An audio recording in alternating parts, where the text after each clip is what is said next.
Assalamualaikum warahmatullahi wabarakatuh. Waalaikumsalam warahmatullahi wabarakatuh. Warahmatullahi wabarakatuh. Selamat siang kepada Bapak Sepi Saipullah dan teman-teman lainnya yang berbahagia. Marilah kita panjatkan puji dan syukur kehadirat Allah Subhanahu wa Ta'ala karena telah memberikan rahmat sehingga kita dapat berkumpul di Gimet pada siang hari ini. Sebelumnya perkenalkan, nama saya Misyati yang akan bertugas sebagai moderator sekaligus pemateri pertama dalam diskusi kali ini mengenai materi biaya tenaga kerja.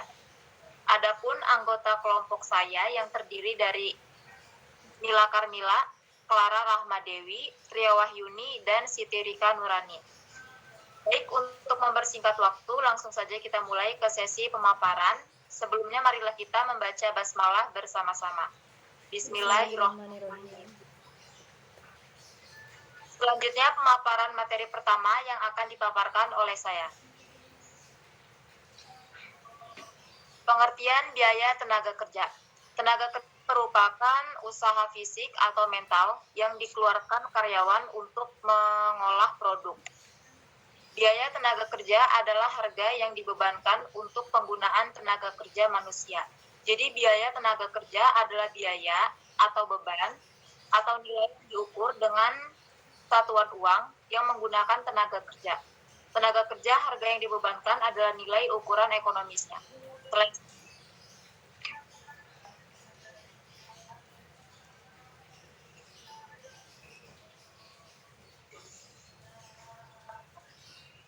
Yang selanjutnya, penggolongan menurut fungsi pokok dalam organisasi perusahaan.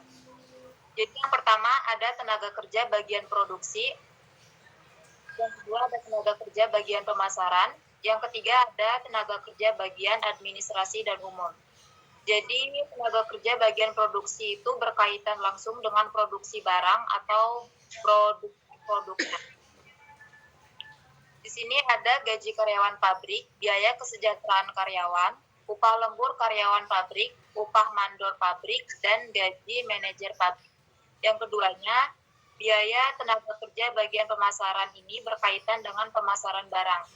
Di sini ada upah karyawan pemasaran, biaya kesejahteraan karyawan pemasaran, biaya komisi pramuniaga, dan gaji mandor pemasaran.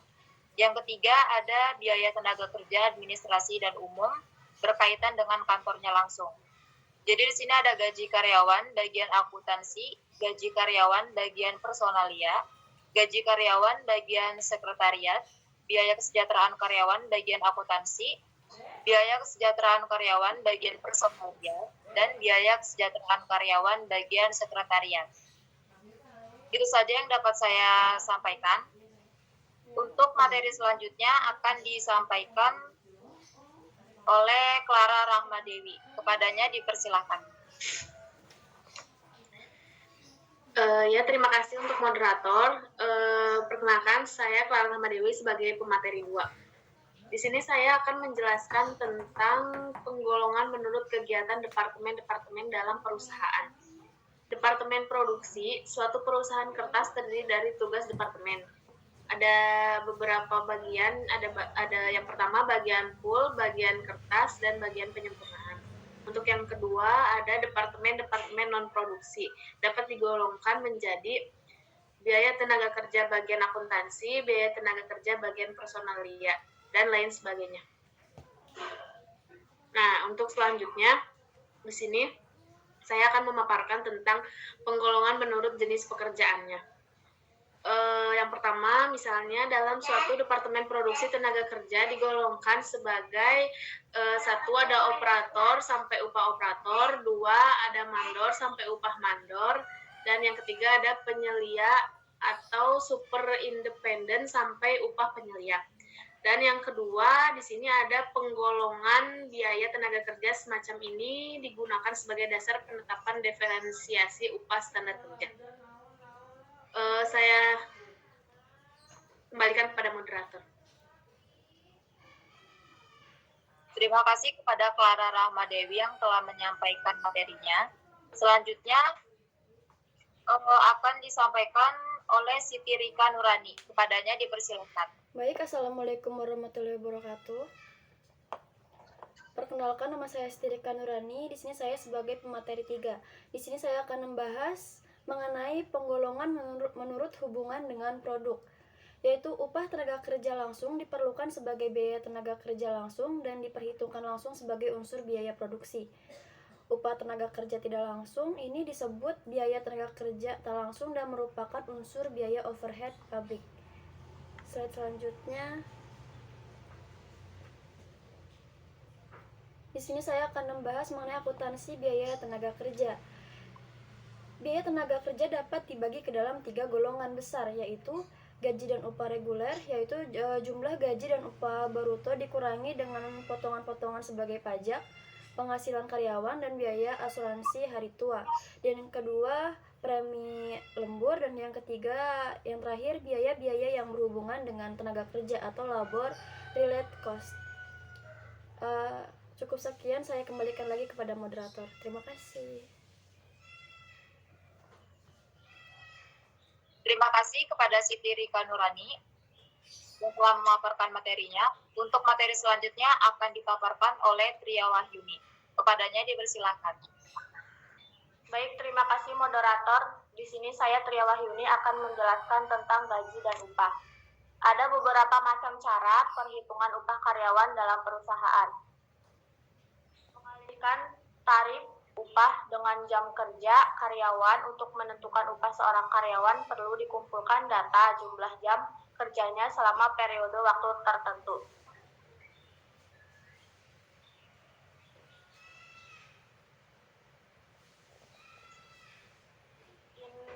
Untuk insentif dalam hubungannya dengan gaji dan upah, perusahaan memberikan insentif kepada karyawan agar dapat bekerja lebih baik.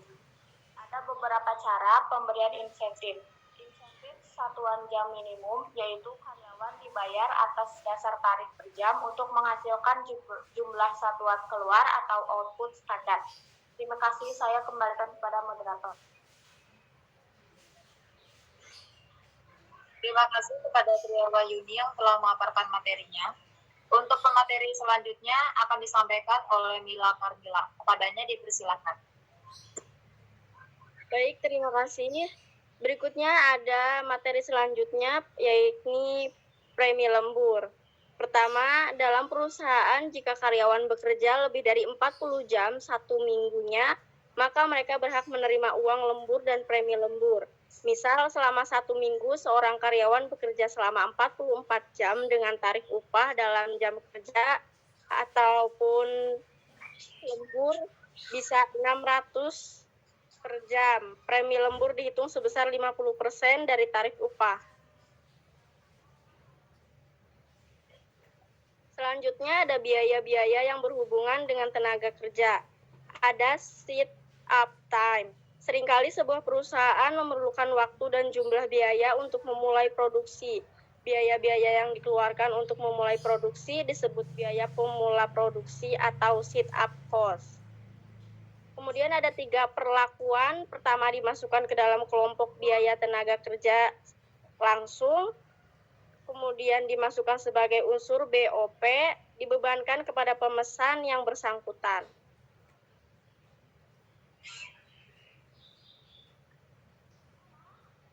Terakhir ada waktu menganggur atau idle time.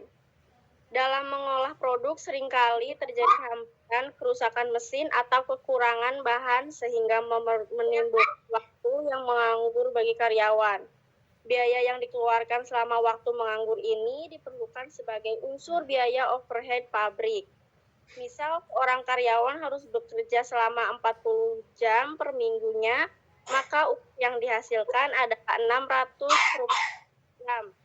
Dari 40 jam kerja tersebut, misalnya 10 jamnya adalah waktu menganggur dan sisanya untuk mengerjakan pesanan, maka jurnal untuk mencatat biaya tenaga kerjanya adalah barang dalam proses BTKL Rp18.000, biaya overhead pabrik sesungguhnya Rp6.000, dan gaji upah Rp24.000.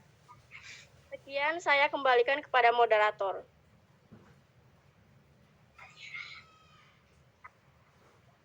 Terima kasih kepada Mila Karmila yang telah memaparkan materinya. Mungkin itu saja yang dapat kelompok 4 sampaikan.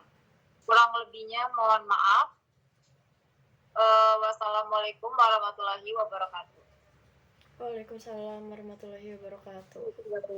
Waalaikumsalam warahmatullahi wabarakatuh.